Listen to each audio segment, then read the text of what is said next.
Hello guys, আজকে entry করছিলাম আমি ঠিক এই জায়গাটায়। তো আমি রেকর্ড করতে পারিনি, তাই আমি লেটে দেখাচ্ছি। তো আমি এন্টার করেছিলাম ঠিক এই ক্যান্ডেলের ব্রেকে। এই ক্যান্ডেল ব্রেকে এখানেই আমি এন্টার করেছি। তারপরে আমি আবার প্ল্যান করছিলাম যে এখান থেকে আবার ডাউন ট্রেন্ড কন্টিনিউ করবে।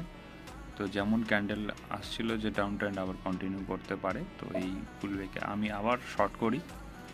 তো শর্ট করার পর আমি এখান থেকে স্টপ লস রাখি, আবার আমি ডবল কোয়ান্টিটি এন্টার করি।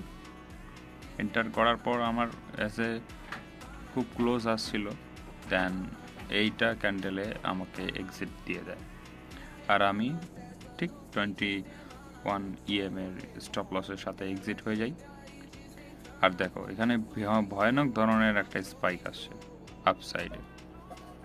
আপসাইডে ভয়ানক ধরনের একটা আসছে মোমেন্টাম, দেন আবার দেখো কন্টিনিউ করতেছে। অ্যাসেল হান্টিং করলো, তারপরে ডাইরেকশন কন্টিনিউ করলো। এগুলাকে এই জন্য মাঝে মধ্যে অ্যাসেল দিতে হয়। তো ওকে, ভিডিওটা এখানে রাখছি, কালকে আবার দেখা হচ্ছে।